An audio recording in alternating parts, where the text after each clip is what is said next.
तुला कपडा घ्यायला सांगितलं बाळा, ती कशाला घेतलीस बघ बरं, हात घाण झाले ते. अगं 2 मांजरी इतक्या आवडीनं आवाज द्यायला लागल्यात बाहेर थांबून खायला द्यावं म्हणून.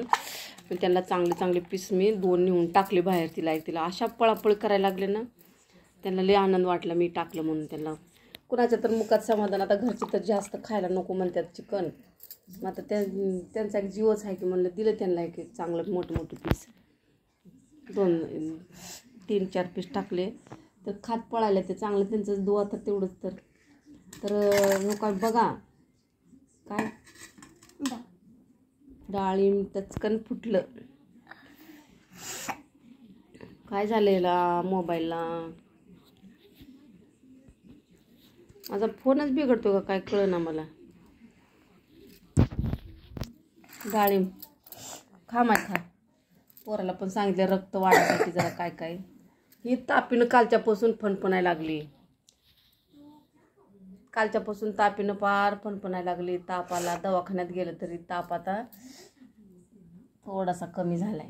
आता औषध पाजल्यावर जरा ताप ही झालाय तिचा. ती म्हणली आता गरम होते, मी जरा पंखा लावायला लावला थोडासा. तर तिला डाळिंब देते, पोराला पण दिलं खायला. त्याला पण आणले 1 किलो काल डाळिंब.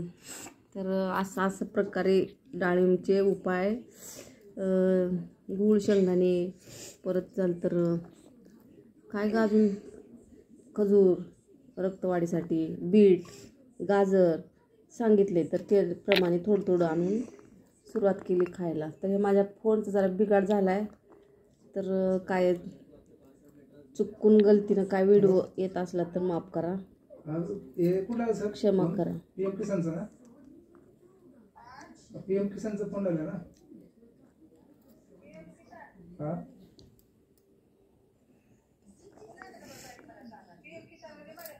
नाही नंबर ऑनलाईन ना पीएम किसानचा.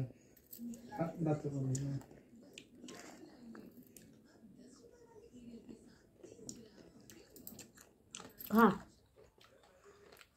गोड आहे का? नंबर 1.